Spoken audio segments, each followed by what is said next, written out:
Hello and welcome to another time of Bible teaching. I have what I think is going to be a very interesting teaching for you. It's a little different, open to interpretation. I'm not saying I'm 100% right. I think I am. Bottom line, won't be here to see it. It could have something different than what I'm going to present, but I'm going to tell you what I think and why. And this is not salvation stuff. It's just interesting things and what does Scripture have to say. And the question that I got was, what are the 10 horns? And there are 10 kings that have yet to receive a kingdom that will rule alongside the Antichrist. I've heard in the past people try to associate it with the how the Rome broke up into 10 regional governments or whatever. I've heard it associated with the European Union, which now I believe has more than 10. Now recently I've heard it associated with the BRICS. I believe it has to come out of Rome somehow.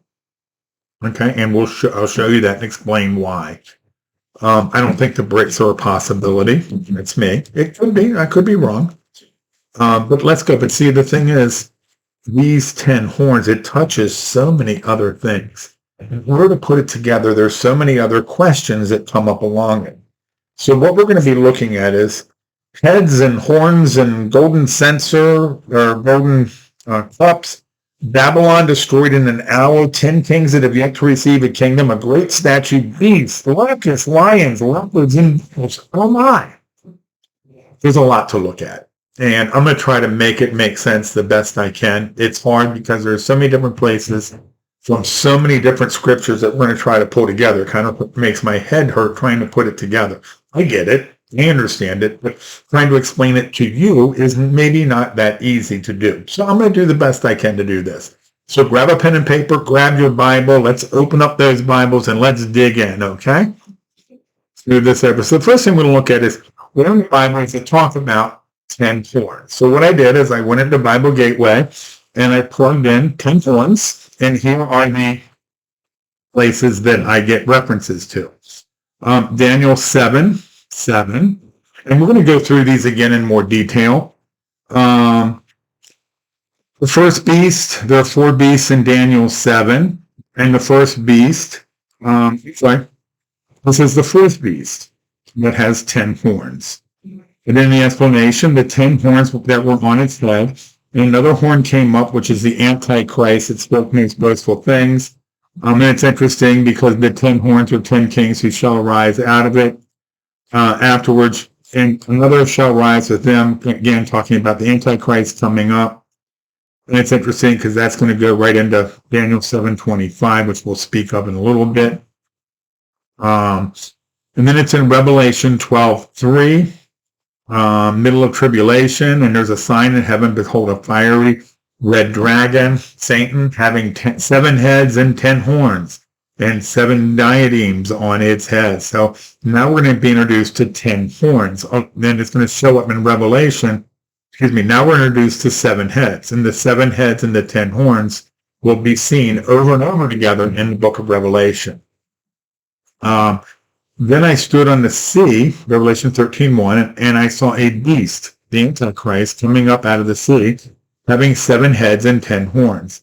And on his 10 horns, 10 crowns. That's the diadems, the crowns. And on his heads, a blasphemous name. So he carried him, then Revelation 17, so he carried me away in the wilderness, and I saw a woman, which is a woman, a harlot, false teachings, pagan idolatry. No offense to women, but whenever Israel would worship prophets of Baal or whatever, it was adultery. Baal means husband. They went after a different husband. Okay, breaking that marital relationship. Yes, Israel was first betrothed to God or to Messiah before the church was. She was thus set aside. Long story. We'll go into that another day if you'd like. I've talked about it before.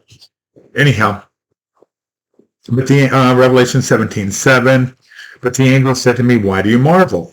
I tell you, the mystery of the woman and the beast that carries her, which has 7 heads and 10 horns. Revelation 17:12. And the 10 horns you saw were 10 kings. Oh, we saw that back in Daniel, right? That have received no kingdom as of yet. But they receive authority for 1 hour as kings with the beast. Revelation 7:16. And the 10 horns you saw on the beast, those will hate the harlot and will make her desolate and naked, and eat her flesh and burn her with fire. Oh, that's not good, is it? Well, maybe good, because the harlot's not good. All right. Before we get, what I want to do is I want to look first at the 7 heads before we get into the 10 horns. But I want to show you one thing about the horns here. Can't help but notice that they will receive authority with her for 1 hour in Revelation 17:12. When you hear that 1 hour, what does it make you think of? Well, it makes me think of Matthew 24 to start with.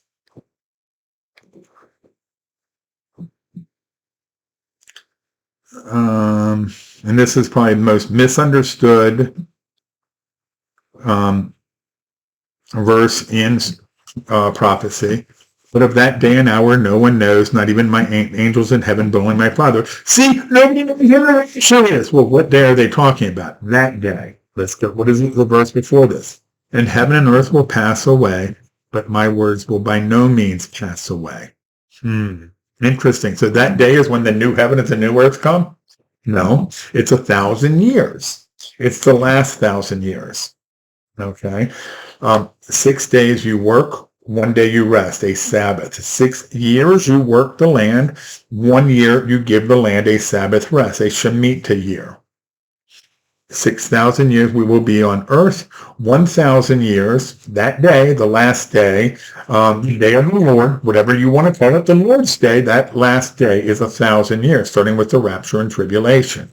But this says about that day and hour. What's the hour? It's a shorter period of time.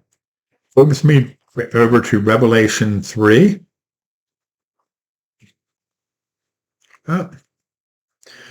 I believe it's 3:10 or 3:20. Let's start with 3:20.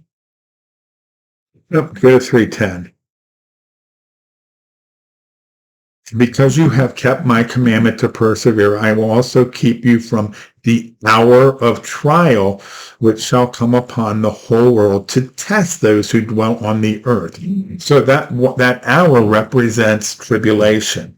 So these 10 horns for 1 hour, which verse was that? We'll go back there to say you have it. Give me a second. I believe it's Revelation 17:7 or 17:9. Let's go back to Revelation 17 real quick.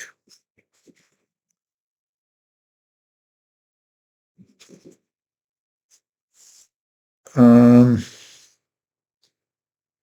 7 or 9. Sorry about this.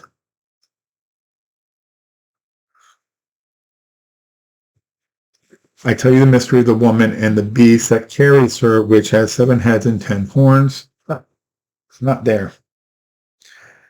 Let me do this real quick. Sorry about that. Give me a sec. We just read it. Did I not write it down?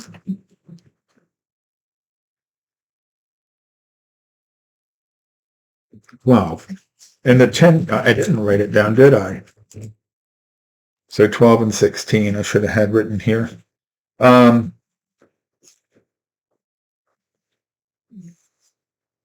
So the 10 heads you saw were 10 kings who have received no kingdom as of yet, but they will receive authority for 1 hour as kings with the beast. So this is not going to happen until during tribulation is when these 10 kings are going to receive their kingdom. Hope that makes sense. Now let's look at the 7 heads. Now, I said I believe it somehow comes out of Rome. Why would I say that? Well, there are several places in Scripture where you see 4 kingdoms, and they end with Rome. I think there's more to these passages, but let's start with Daniel. In Daniel 7, there are 4 beasts. Okay, you have a lion, a leopard, a bear, and then one that's diverse. The first was like a lion. It had eagle's wings. I watched till its wings were plucked off. We'll get into these a little later. A second beast was like a bear. There was another beast like a leopard.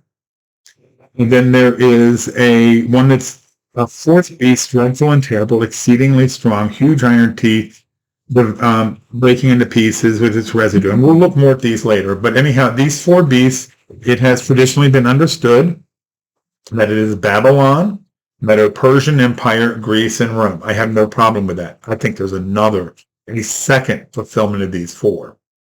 Let's go to Daniel 2 to see another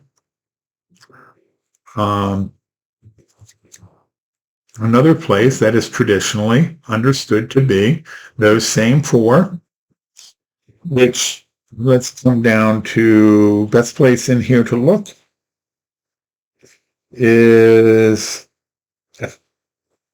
somewhere around 30. It's where Daniel's giving his interpretation of what he saw. The head of gold, Babylon. Feet and arms of silver, chest and arms of silver, Medo-Persian Empire. Belly and thighs of bronze, Greece. Greece. And its legs and feet partly of iron and partly of clay. And that would be Rome. So there we have those four again. We see these four one other place, and that's Joel 1. A lot of people wouldn't see this here. A lot of people believe Joel 1 is sort of disconnected from the rest of the book of Joel. Joel 2 is probably one of my favorite books of scripture on prophecy. I'm actually need to pull up, have my Bible in front of me here for a second. Pardon me while I look down. Go to verse 4.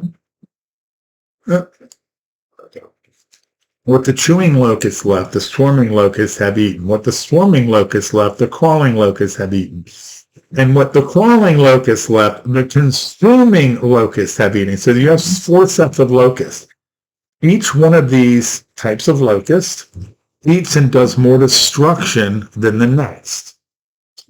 What the chewing locust, the swarming locust, the crawling locust, and then the consuming locust. Again, this is Babylon, Medo-Persian Empire, Greece, and Rome. It's interesting when we go down to 6.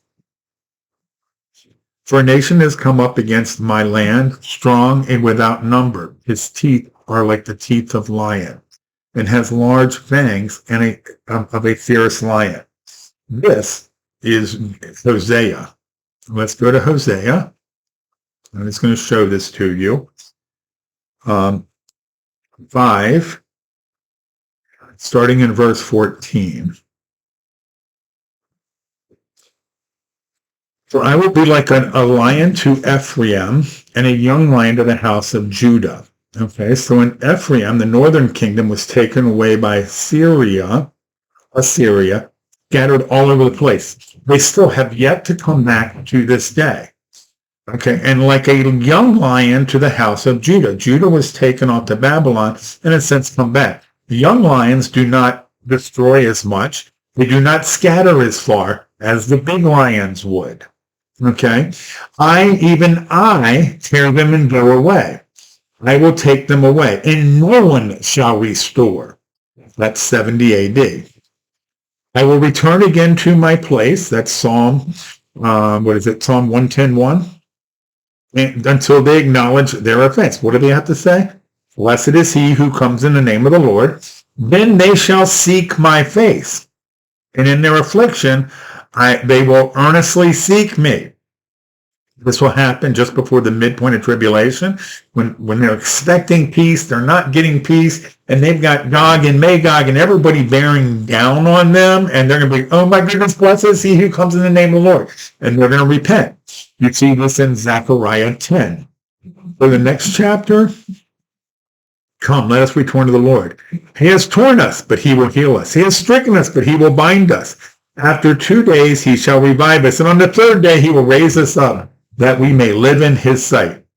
Let us know. Let us pursue the knowledge of the Lord. His going forth is established as the morning. He will come to us like the rain, like the latter and former rain to the earth. And we talked about that passage over and over. That's the spring feast days where Messiah fulfilled it in his first coming, and the fall feast days where he will fulfill it in the second coming.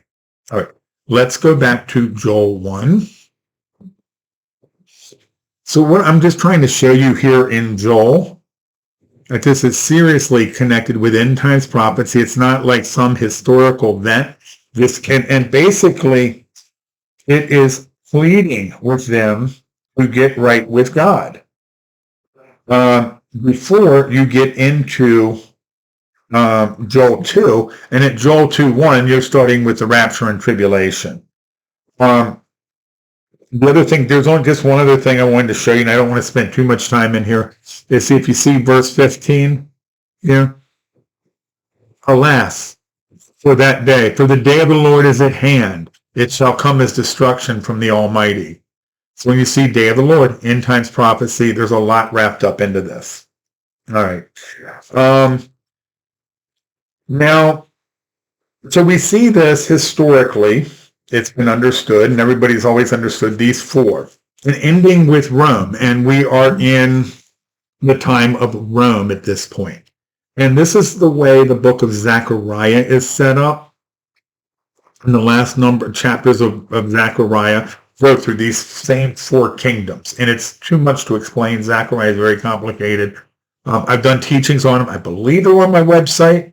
But anyhow, I just had to throw that out there. Somebody out there gets it. There's more to the story. Let's go to Revelation 17.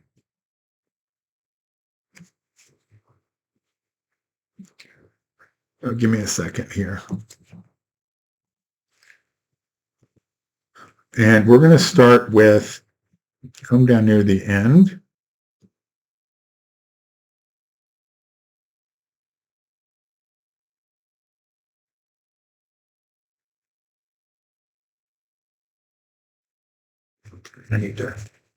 Sorry about that. Give me a second here.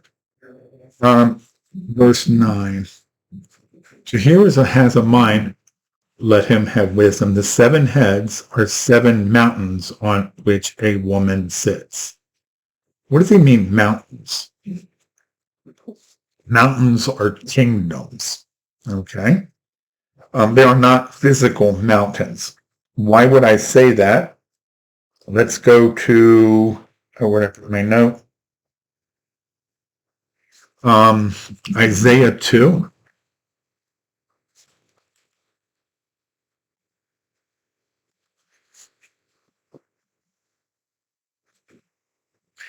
Now it shall come to pass in the latter days that the mountain of the Lord's house shall be established on top of the mountains. It shall be exalted above the hills, and all nations shall flow to it. So the mountain of the Lord is on top of all the other nations.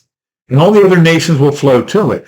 But it shall be established on the top of the mountains. Okay? It shall be exalted upon all the other hills. Those are big governments, small governments. Messiah's mountain is going to be the highest. So these mountains are governments, are kingdoms. Go back to Revelation 7.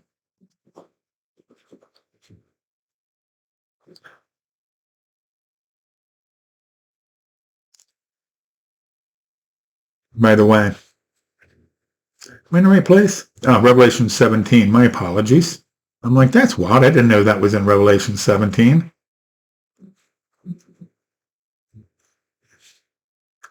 So that has 7 heads are 7 mountains, which the woman sits. There are also 7 kings. 5 have fallen. 1 is, and the other has yet to come. And when it comes, it must continue for a short time. Think about this with me, if you will. People will say that the 7 hills or the 7 mountains are Rome. Rome's a city of 7 hills. It's New York. New York has 7 mountains. I've heard a lot of different stories. 5 of those mountains in Rome have fallen. None of them. These are kingdoms. These are places. And the story here is all about the harlot on a beast, a government. This is about a false religion riding on a government. Okay?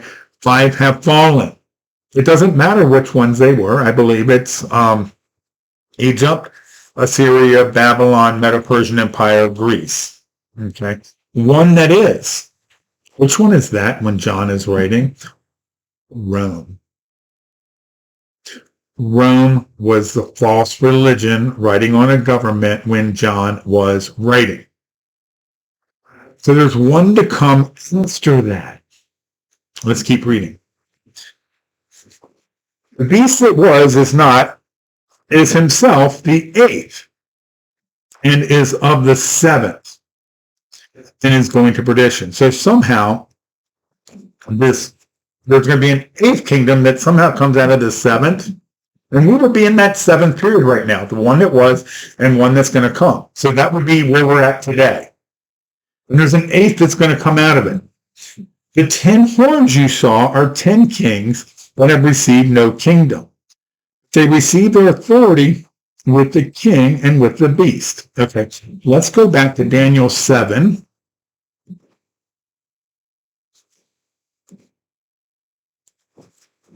The 23, 24, and 25. And he said, the fourth beast shall be a fourth kingdom on the earth. This is Rome. It shall be different from all the other kingdoms, and it shall devour the whole earth, trampling it and to break it into pieces. Again, I believe there's going to be another fulfillment of this. The entire earth. And Rome pretty much destroyed or conquered the entire known world. This says the whole world. The 10 kings, horns are 10 kings who shall arise from this kingdom and shall be different from the first ones and shall subdue 3 kings. So 3 of these kings are going to get destroyed.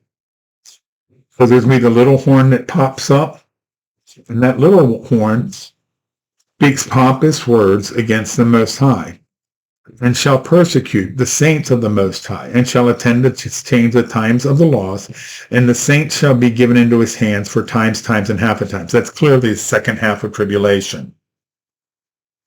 So we're definitely seeing these horns, these kings, playing into tribulation. This fourth beast is an end times player. Okay, it should be obvious this fourth beast is an end times player. And Rome is not that end times player. It could be that Rome, through the religious side and the connections there, could be. But Rome was the fifth beast. There's 5 that were, one that is, the sixth that is, and one that will be. There's a seventh that we're looking for. And if Rome is an end times player, if the fourth beast is an end times player, wouldn't the first 3 be end times players too? The lion, the leopard, and the bear? Is there a place in Scripture where we see this lion, leopard, and bear again? There certainly is. Go to Revelation 13.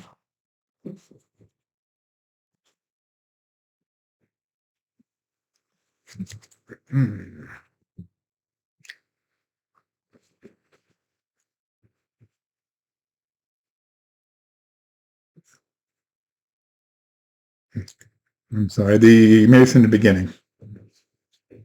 And a beast rose up out of the sea, having 7 heads and 10 horns, and on his 10 horns having a blasphemous name in him. Now the beast I saw was like a leopard. His feet were like the feet of a bear, and his mouth was like the mouth of a lion. And the dragon gave him power, his throne, and his great authority. And I saw one of his heads as if it had been mortally wounded, and his deadly wound was healed. And all the world marveled and followed the beast. Interesting. They worshiped the dragon, who gave authority to the beast, and they worshiped the beast, saying, who is like the beast, who is able to make war?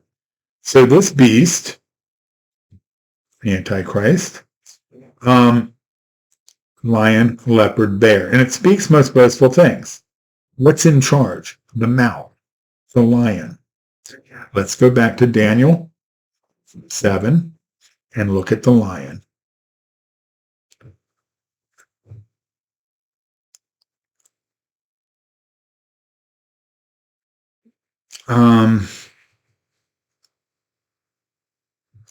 I'm sorry, give me a minute here.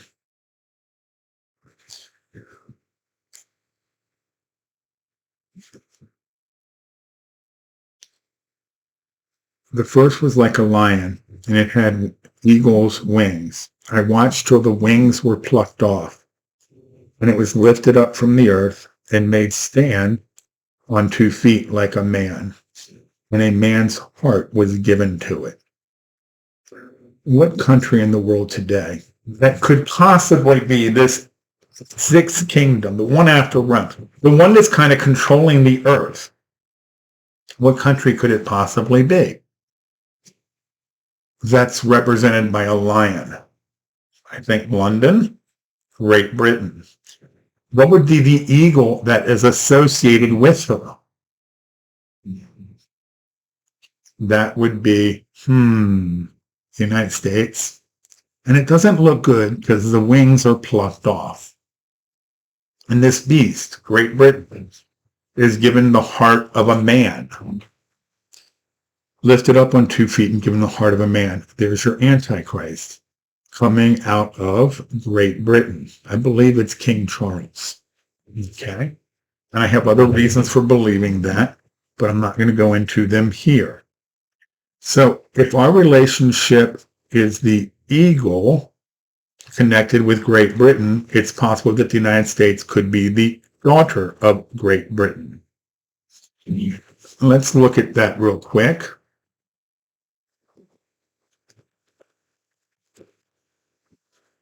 The daughter of Babylon.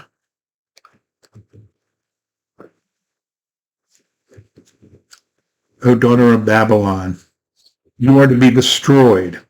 Happy the one who repays you as you have served us.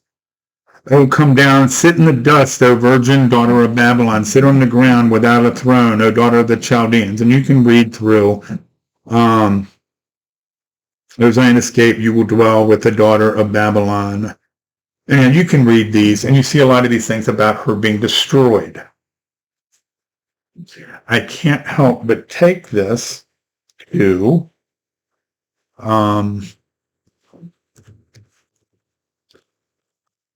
where is that scripture?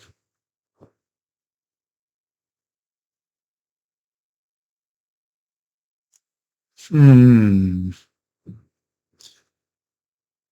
here it is.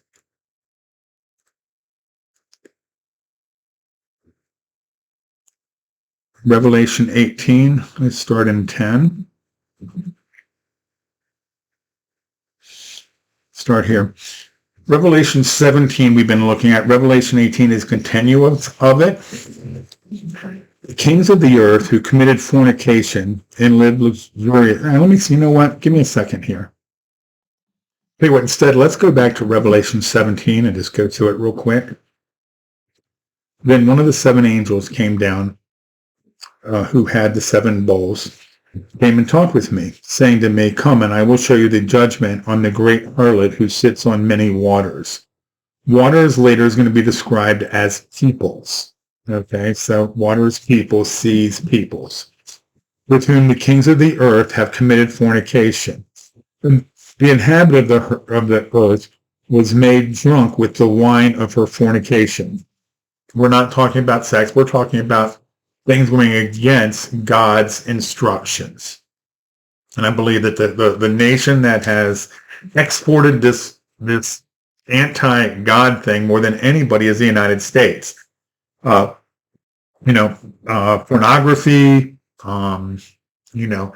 gay, promoting the gay lifestyle. It goes on and on and on. I believe it's the United States that has done that. And this is where, it's a little subjective. I can't sit here and say, oh my goodness, this has to be the United States. It can't be anybody else. But just follow with me. So he carried me away in the spirit of the wilderness, and I saw the woman sitting on a scarlet beast, which was full of names of blasphemy, having 7 heads and 10 horns. And again, we are that daughter of Babylon. The woman was arrayed in purple and scarlet, and adorned with gold and precious stones and pearls, having in her hand a golden cup full of abominations and the filthiness of fornications. There's a lot more to that gold cup, and we'll look at that in a second. There's one other place in Scripture where gold cup shows up, But, and again, going out on a limb here, this is what I think. Amos 3:7, God does nothing without telling his the servants and prophets first. I believe that's true with Satan, and I believe we have a picture of this harlot here sitting in New York City. It's the Statue of Liberty, who was not a gift from France, but it was a gift from the Freemasons of France to the Freemasons of the United States, holding this cup in her hand. It's not good. Purple and scarlet was the original colors they wanted to do this in. At least that's what I remember reading, and they just couldn't pull it off. But where do we see this golden cup before? Golden cup.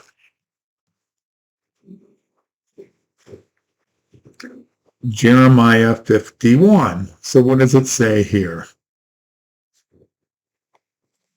For Israel is not forsaken, or Judea, but for his God, flee from the midst of Babylon, from the pagan idolatry, this system, and everyone save his life. Do not be cut off in her iniquity. So the iniquity is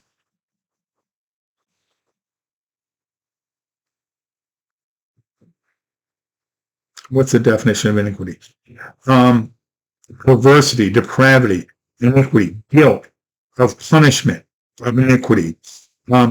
The consequence of the punishment of iniquity. It's for not following what God says. I mean, because how do you decide what's perverse? It's God, his scripture, his instructions, Torah, that describes for us what is perverse. So if you're supposed to flee out of the world, that's pushing things that are unlike God. And Babylon was given a golden cup in the Lord's hand that made all the earth drunk. The nations drank her wine. Therefore, the nations are deranged. Babylon has suddenly fallen and under fury. Wail for her. Take balm and for her pain. Perhaps that she might be healed. And we're going to see in a little while longer that Babylon just falls in 1 hour. Interesting. Let's go back. I saw the woman drunk with the blood of the saints and with the blood of the martyrs of Jesus. And when I saw her, I marveled with great amazement. Understand the way that to destroy more of the saints is not necessarily coming out and killing them. It's leading them away from biblical truths. And I believe that's what the United States has done quite a bit of. We talked about the seven heads that were and would be that will that 7 heads are 7 mountains which a woman sits. 5 have fallen, 1 is, and the other's not yet come. And when it comes, it must continue for a little while. The beast that is and is not is himself the 8th, and is of the 7th, and going to perdition. Again, I think this is Rome extended. That's how you get Great Britain. The 8th is the Antichrist kingdom. So during the Antichrist kingdom, the 10 horns which you saw are 10 kings that have received no kingdom as yet. And they will receive authority for 1 hour with the beast. These are of one mind, and they will give their power and authority to the beast. These will make war with the Lamb, and the Lamb will overcome them. For he is the Lord of lords and Kings of kings. And those who are with him are called chosen and faithful. Then he said to me, the waters which you saw, the waters that she sits on, you saw where the harlot sits are peoples, multitudes, nations, and tongues. And the 10 horns that you saw in the beast will hate the harlot and make her desolate and naked. I believe that harlot's the United States. Eat her flesh and burn her with fire.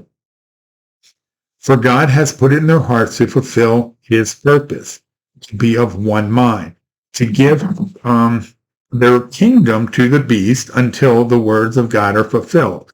And the woman who you saw is the great city which reigns over the kings of the earth. What city is that today? I believe there's 2 cities that fit that. One is London, because throughout the world, you have the banks. You have the world banking and everything revolves around the banks. And I think that there will be an economic collapse that will happen at the beginning of tribulation. And it really comes out of the Rothschilds and the Bank of London. And they're the ones that control the central banks. And yes, the BRIC banks are trying to break that. I don't think they will. I don't think there's time for them for that. Go to Revelation 18, because this is a continuation of this. After these things, I saw another angel coming out with great authority. Give me a second here. Babylon is the greatest is fallen, and has become a dwelling place of demons, a prison for every foul bird, and a cage for every unclean and hated bird. And you see language similar to that with the daughter of Babylon. For all the nations have drank the wine of the wrath of her fornication. The kings of the earth have committed fornication with her, and the merchants of the earth have become rich through the abundance of her luxury. Like the United States, see the other one, London, New York City. That's where all the trade goes through. That's where you have the stock exchange, where people are making money and trading and everything. Keep listening. And I heard another voice from heaven saying, "Come out of her, my people. Least you share in her sins, and least you receive of her plagues." I don't think it means come out of the United States. I believe it means come out of the pagan idolatry that is pushed. For her sins have reached heaven, and God has remembered her iniquities. Render to her just as she rendered to you, and repay her double for her works. And the cook which she has mix double for her. That's not going to be good. And a measure that which she's glorified herself and lived luxuriously. In the same measure give her torment and sorrow. So she says in her heart, I sit as a queen, and I am no widow, and will not see sorrow. Therefore her plagues have come in one day, and mourning and famine. And she will be utterly burned with fire. For strong is the Lord God who judges her. Fire is judgment. Keep in mind, this is after the rapture. All right?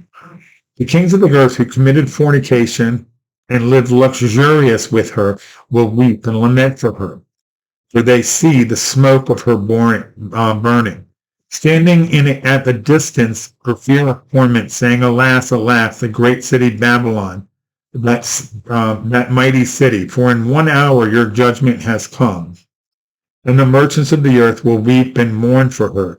No one buys their merchandise anymore. I believe this is the United States. And read here. And think not only the United States produces, think about the United States or all the trade and commodities and everything that are traded out of New York. Merchandise of gold and silver, precious stones and pearls, fine linens, purple, silk, and scarlet, every kind of citron wood, every kind of object of ivory, every kind of object of most precious woods, bronze, iron, marble, and of cinnamon and incense, fragrance, oils, and frankincense, wine and oil, fine flour and wheat, cattle and sheep, horses and chariots, and the bodies and souls of men. And it sounds like New York. Of course, we're not going to talk about computers and missiles and things that were unknown to John at that day. But really, through the New York Stock Exchange, there ain't nothing you can't buy. I've always thought about, let's read through. We're going to go through the rest of 18. I'm going to try to read through it quickly, and then I'll make a couple comments. Look through my notes one more time, make sure there's nothing I think I'm forgetting. And I don't think there is. So let's read through here a little more. For the fruit of your soul longed for have gone from you, and from the heights the rich and splendid have gone from you, and you shall find them no more at all. The merchants of these things which became rich by her will stand at a distance for fear of her torment. Weeping and wailing, and saying, Alas, alas, the great city which was clothed in fine linen, purple, scarlet, and adorned from gold and precious stones and pearls. I can't help but think, I mean, you think Rome with, the precious stones and the purple and the scarlet, but Rome was the one that was. Okay, there's a seventh that hadn't come as John was writing. It's not lost on me that originally they wanted to do the purple and scarlet for the Statue of Liberty. In 1 hour, such great riches came to nothing. Every shipmaster, all who traveled by ship, sailors, and as many as traded the sea, stood at a distance, and they cried when they saw the smoke of her burning, saying, "What is like this great city?" Now, is this one? I believe this is 1 hour, literally, not figuratively, as in the 7 years of tribulation. I believe that doesn't mean it's true. It could be the 7 years of tribulation. What could destroy the United States in 7 minutes or in 1 hour? Yellowstone erupting. There's also a super volcano somewhere in California or Baja down in there, and there's also one that was recently found in New Hampshire. 3 super volcanoes in the United States. That could do it. Just saying, it's a possibility. They threw the dust on their heads and they cried out, weeping and wailing, "Alas, alas, the great city in which all who had the ships had come down to become the rich." So 1 hour she made desolate, rejoicing over her, O heaven, and you holy apostles and the prophets, for God has avenged you on her. Then a mighty angel took up a stone like a great millstone and threw it into the sea, saying, "Thus the violence of the great city Babylon shall be thrown down and shall not be found anymore." And I mean, New York would represent all the United States, just as London would represent all of Great Britain. When you think about the war, the violence that we have exported, the sound of harpists, musicians, flutists, and trumpeters shall not be heard in you anymore. And this goes back in what I'm reading now, goes back into what you would read about in the Daughter of Babylon in the Old Testament. No craftsman, nor any craft shall be found in you anymore. And the sound of the millstone shall not be heard in you anymore. And the light of the lamp shall not shine in you anymore. And the voice of the bridegroom and the bride, Messiah and the church, shall not be heard in you anymore. For your merchants were the great men of the earth. For by your sorcery all the nations were deceived. That word sorcery is pharmakia. It's something pharmaceutical where all the nations were deceived. You know what I'm thinking. And in her was found the blood of the prophets and the saints, and all who were slain on the earth. And again, it's not necessarily just the United States. The United States is the 7th. The 8th will be the 8th will be the antichrist kingdom. Okay, but the 7th sits on the 6th, the 5th, the 4th, all the way down, and is going to receive the judgment for all of it. There is one more place I wanted to expand upon a little more. Go back to Daniel 2, that statue. Because I talked about how that statue had, the 4 things, but there could be more to that. So let's take a look at Daniel 2 a little bit more.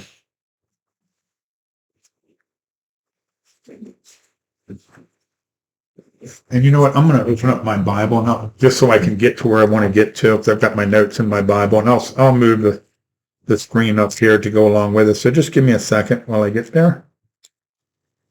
Daniel 2.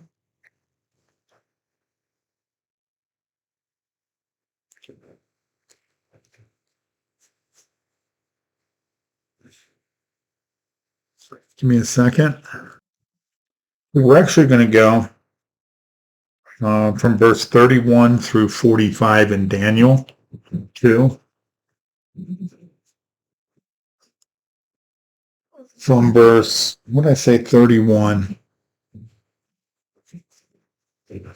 You, O king, were watching, and behold, a great image. The great image, whose splendor was excellent, stood before you, and its form was awesome. The head was of fine gold, its chest and arms of silver, its belly and thighs of bronze, its legs and its feet of iron and partly of clay. You watched while a stone was cut without human hands, which struck the image on the feet of iron and clay and broke them in pieces. Keep that in mind, where this stone struck. Before we go further, let me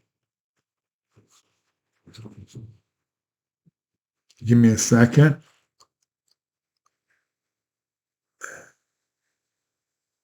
I'm looking for this one right here.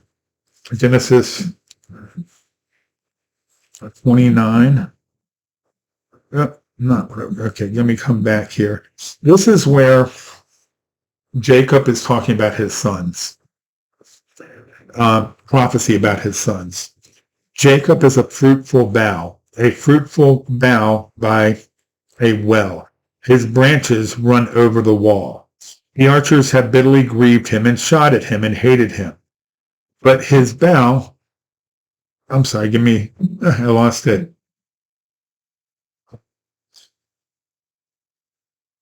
But his bough remained in strength, and his arms of his hands were made strong by the mighty God of Jacob.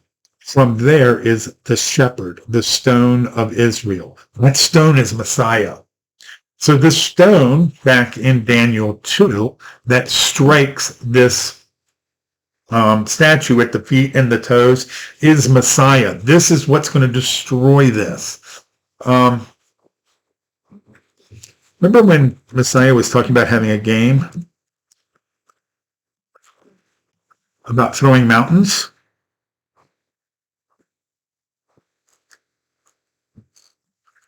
So Jesus answered them, saying, "Assuredly I say to you, if you have faith," actually, let's see the context here. Matthew 21. The lessons of the fig tree. The fig tree is Israel. Okay. And he's looking for fruit.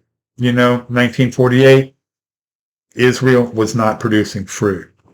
And when the disciples saw it, they marveled. He had just killed the fig tree, saying, "How did the fig tree wither away so soon?"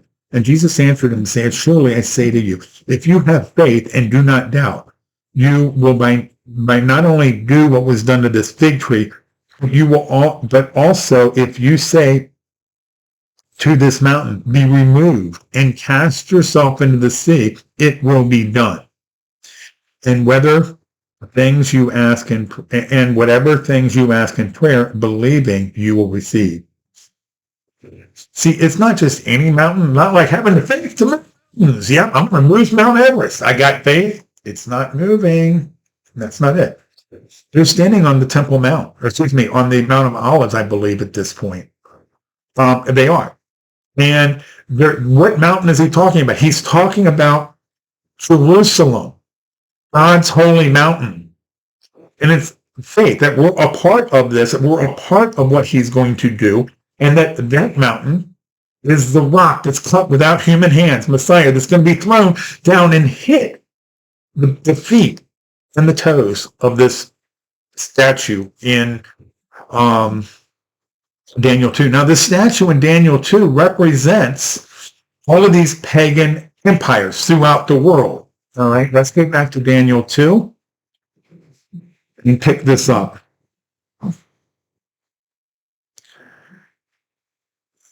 Where do we start it in 31, was it? So where do we get to? Here we go. You watch as a stone was cut without human hands, which struck the image on its feet of iron and clay and broke them into pieces. Then the iron, the clay, the bronze, the silver, and the gold were crushed together and became like chaff from the summer threshing floors. And the wind carried them away so that no traces of them were found. And the stone that struck the image became a great mountain that filled the whole earth. That is the millennial kingdom. That is Messiah reigning on earth. And these other kingdoms, gone. This is the dream. Now we shall tell the interpretation of it before the king. You, O king, are King of kings. For God of heaven has given you a kingdom, power, strength, and glory. And wherever the children of men dwell, or the beasts of the field and the birds of heaven, that he has given them into your hand, and has made you ruler over them. And you are this head of gold. Self-explanatory. But after you shall arise another kingdom inferior to yours, and another, and a third kingdom of bronze, which shall rule over the earth. There you have Medo-Persian Empire, and you have Greece. And a fourth shall be strong as iron, insomuch as it breaks in pieces and shatters everything. And like iron that crushes, that kingdom will break into pieces and crush all the others. Okay, that's that fourth beast that we read about in Daniel 7, which was Rome. Whereas you saw the feet and toes, see, this is different. This is different, because if you read back here, give me a second. Whereas you saw the feet and toes. But this is, with Rome, was the legs. It's, go back to verse, let's go down to back to 33. It's legs of iron, it's feet, partly of iron and partly of clay. So you have iron, the legs and the feet are separate. So what we just read,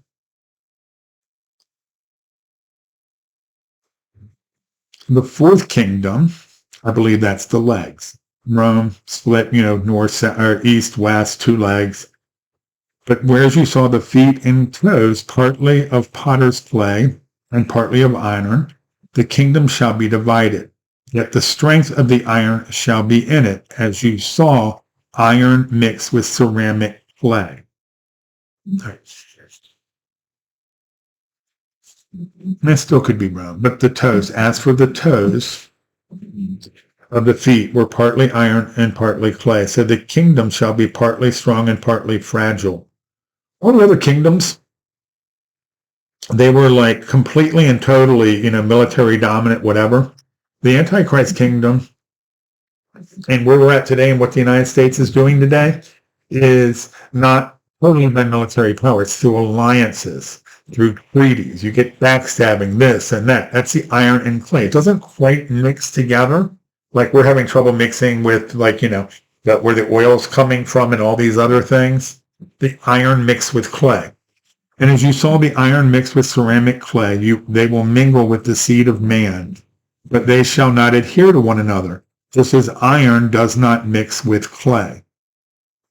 As in the days of these kings, the God of heaven will set up a kingdom which shall never be destroyed.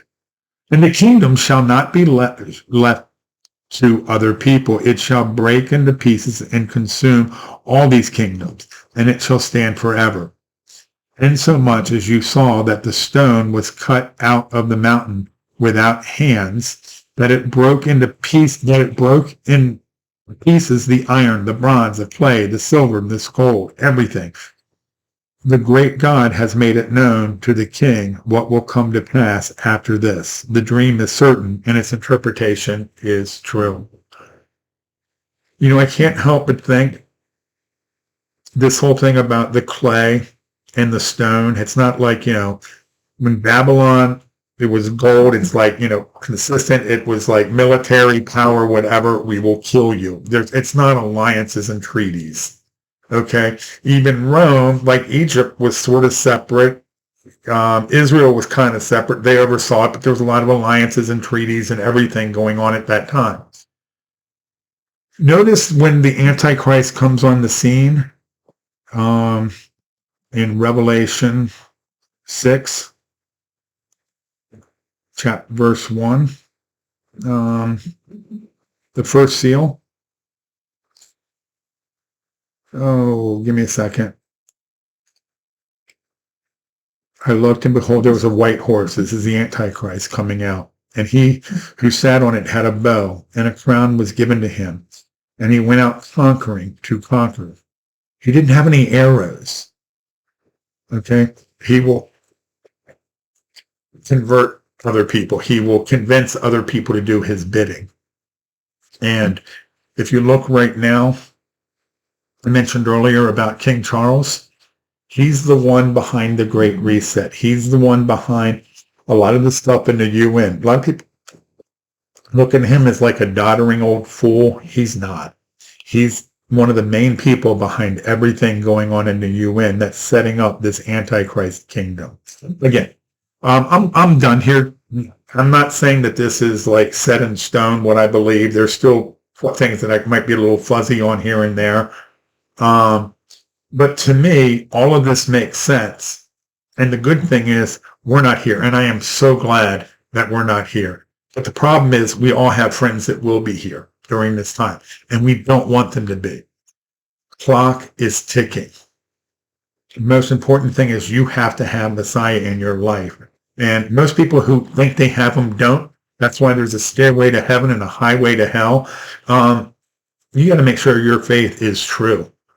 And we talk about it quite a bit. This is where, I mean, the saddest words anybody can hear is, "Depart from me, you who practice lawlessness," the condition of being without Torah by choice or ignorance. Then you got to be able to share that with people. Clock's ticking, running out of time. Got to have Messiah, got to share Messiah. Nothing else matters. God bless you guys. Have a great day.